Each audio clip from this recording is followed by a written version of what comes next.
Hey guys, Gaming Off the Grid here, and the new Spider-Man game just came out, and we cannot stop playing it. Yes, we've been hot on the trail of this PS4 exclusive by Insomniac since the E3 presentation about this game. Today we're here to tell you, does it live up to the hype? We also brought along a beer by Confluence Brewery out of Des Moines, Iowa. This is a part of their Virtuous Endeavor series. This is their Belgian style triple ale. Wow, that sounds really good. So make sure you hit the subscribe button and ring the bell icon so you never miss an upload. And as always, sit back, relax, pour yourself a beer if you care to, and enjoy this episode of Gaming Off the Grid.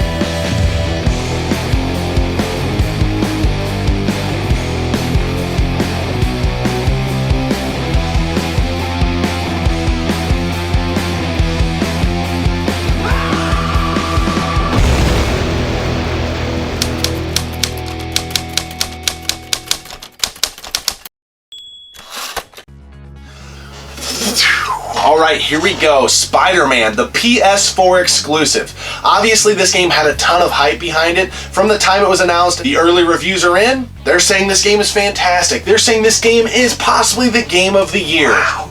We're about 25% of the way through this game, and we're going to share with you our thoughts on if this game lives up to the hype. So let's start with you. What are your initial thoughts on Spider-Man for the PS4? Oh, initially, I was blown away. We plugged it in, and just everything took me away. It throws you into a mission right away, which I love when games do that, because it's like, you're going to learn how to do it, they're going to help you a little bit, but then you're kind of on your own, and you're like, okay, how do I dodge? And it's really cool. The sound's incredible. I was blown away by that. Just everything is so sweet, and it has like a nice cinematic feel. It felt like we were watching a Marvel film, but we were Spider-Man. We were the main star. My initial thoughts, I went in with a little bit of trepidation. Anytime there's this much hype behind something, I get a little worried because I never want to follow the sheep off the cliff. The Game of the Year hype for me, it didn't quite live up to that. Because when I'm looking for a Game of the Year, I'm looking for something that is innovative, that is taking things into a whole new zone, something that I've never seen before. With that being said, this game doesn't offer me anything that I haven't seen before, but what it does offer is perfecting things that I have seen before, yes. And that is really important. So if you've played the Infamous games, particularly Infamous 1 and 2 on PS3, if you've played the Arkham series, and I would even maybe say God of War 1, 2, and 3, I think you're going to really enjoy this game if you enjoyed those games. And this game takes what those games did and does it better.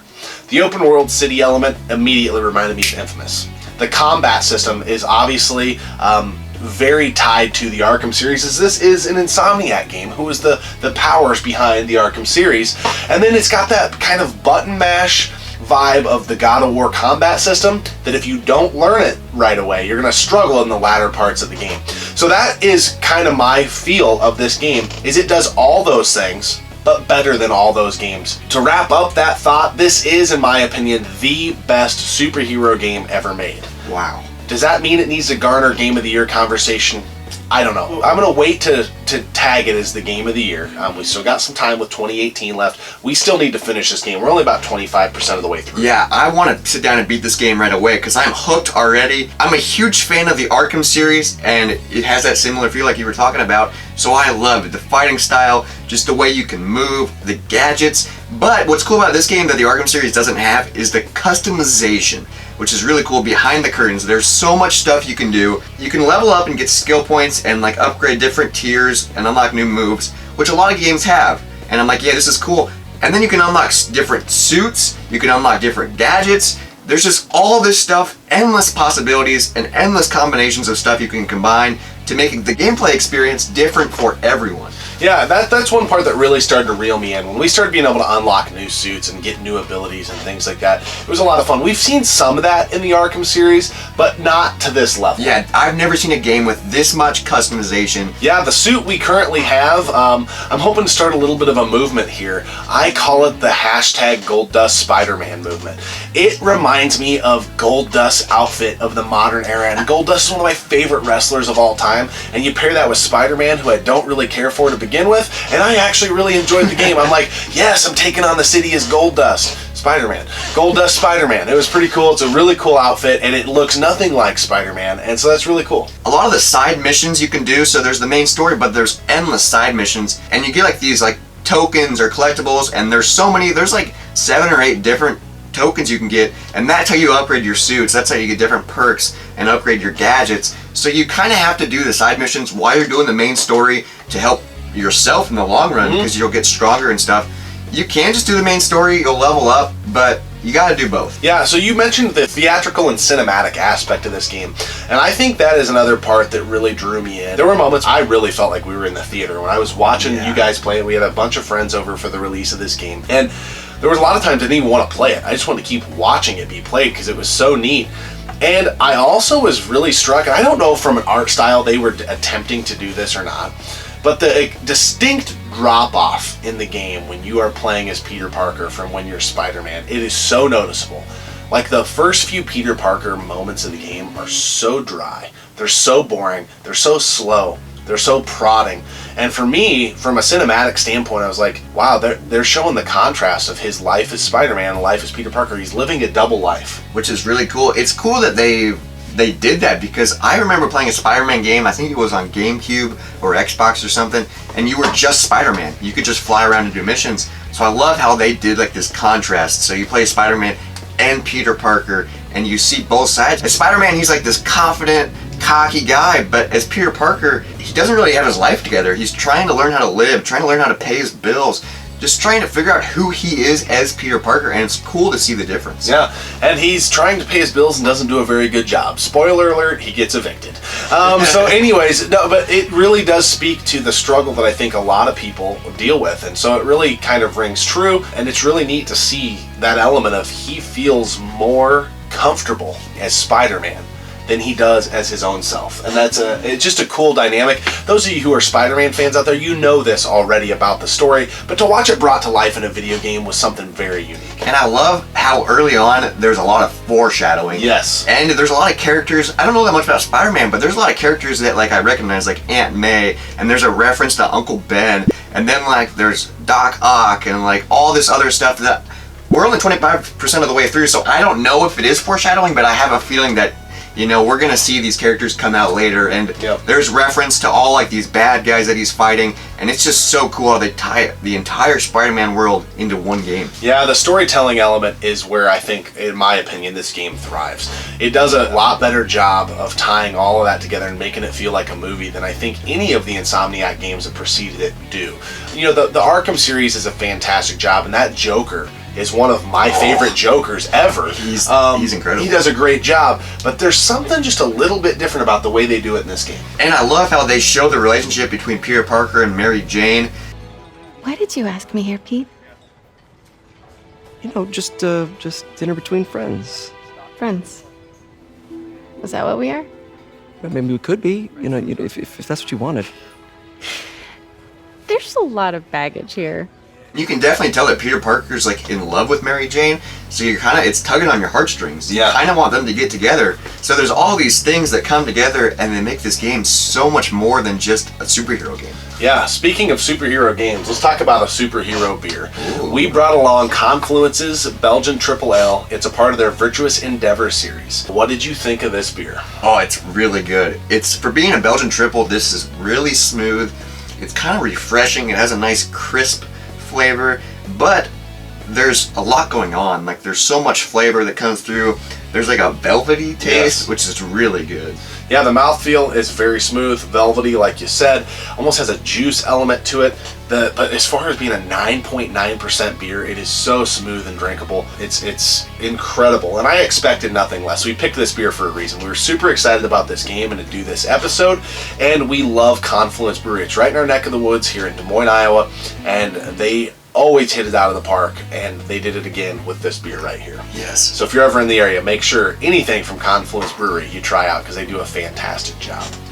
So to tie up our thoughts on this game, let's give it a review score. It is a review episode after all. Let's talk about the graphics. This era that we're in, the PS4, Xbox One, Nintendo Switch, the graphics are pushing new boundaries with each and every release. Where do you think this game falls in line with graphics? I think it does really well. I would give it a 4.75, which is incredible. It's so cinematic, and we've talked about that so much. Like, it's just so beautiful. Like, you sit on top of a building and you just look at the view, or like when you're flying through the city, the buildings flying past you. It's so beautiful. But then there's some like bystanders that kind of look funny, and like when you play as Peter Parker, there's something not quite right about it. It's the freaking hair. I don't know why games can't get hair right. It just never looks right. Hair looks so messed up. And their skin looks like it's 75% skin and like 25% putty. So let's talk about the sound. Yeah, they did an incredible job. The mix of the sound and the soundtrack and everything is fantastic.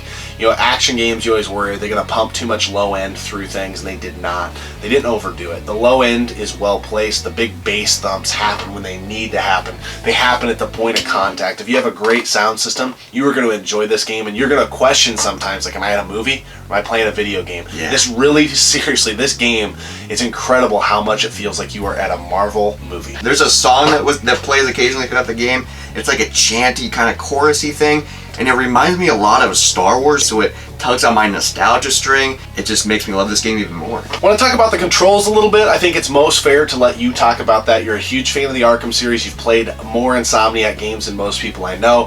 How do you feel the controls in this game work for the Spider-Man and Marvel universe? Well, the controls are incredible. I'd give it like a 4.5. There is a learning curve because there's so many buttons and so many different combos you can do. So at first, it's hard to learn. But once you nail down the controls and figure out the rhythm, it's awesome.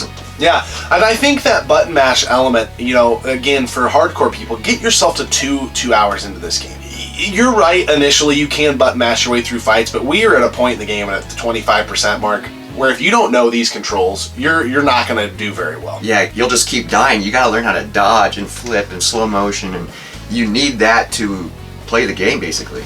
That rhythmic flow of swinging through the city, when you get those controls down, you're just going to love web slinging through the city. I just love not really having a destination, just like whipping through and doing like flips and stuff. It just feels so sweet. Yeah, it's really cool. It makes you feel like Spider-Man. Will people get their $60 value out of Spider-Man on the PS4? Absolutely. This game is so sweet. It's open world, so that's just endless possibilities right there. There's so many side missions, there's the main story, and then all the customization that we talked about earlier. You can play the game so many different ways with so many different suits. There's like 6 different save slots, so you can be like, okay, for this save slot, I'm going to go in and play as Gold Dust and just work on this tier. And then for this one, I'm just going to play as original Spider-Man and work on this tier. There's so many different ways you can play this game. The replay value is endless. I totally agree with you. The hidden package element is huge. The open world, it's not full-on open world. It does hold your hand a little bit through it. I call these type of games paint-by-numbers open world games. It kind of tries guiding you through where you're supposed to go. But I think there's enough here to make you want to play this game over and over. I also think this is a game for collectors that you're going to want to have to be able to show people like what the PS4 can do. I think this really pushes the system and really just shows how great the PS4 can look. Yeah, especially if you have the PS4 Pro 4K. Man, it looks incredible. Alright, so when you boil it all down, we get to a review score of 4.68 out of 5, which is incredible. This game is not quite perfect. It is perfect in the sense that it is a perfect superhero game, but there are some things to give it a 5 out of 5, for us anyway, that I think we would want to see on the innovation front and breaking new ground. Not very much new ground broke here, but they perfected all the elements of this game that have happened in games before it. The other cool thing about this is we are both Batman fans. We are not really big Spider-Man fans. So for us to love this game, I already will say this game is better than the Arkham series. And I think that says a lot about it. It does. I don't know if I would go that far, but it's definitely up there. I love the customization. It's such an incredible game. Alright, that about does it. Make sure you drop a comment in the comment section below. Let us know what you think of this game. Hopefully you are going to spend your weekend slinging webs across the city and taking down baddies as Spider-Man. And if we had any recommendations, we would say use Gold Dust Spider-Man. Let's start a movement. Hashtag Gold Dust Spider-Man. He looks incredible, and he's an incredible wrestler, so why wouldn't you want to pair the two? Also, give us a beer suggestion. We haven't had one of those come across the comment section in a while. We would love to do a review on this episode. We're in the Midwest, so do not suggest something we can't get our hands on unless you want to mail it to us. As always, make sure you keep gaming, keep drinking, and we'll see you next time on Gaming Off the Grid.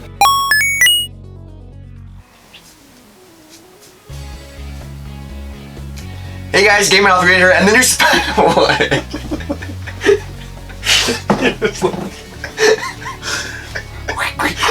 Hey guys, it's like you had to get 3. That's how I get in character. Okay. Hey guys, Gaming Off the Grid here, and the new I knew you were gonna lose it. I can tell by your voice. I was trying so hard. Just came out, and we cannot stop playing. Yeah, we've been hot on the trail of this piece of shit.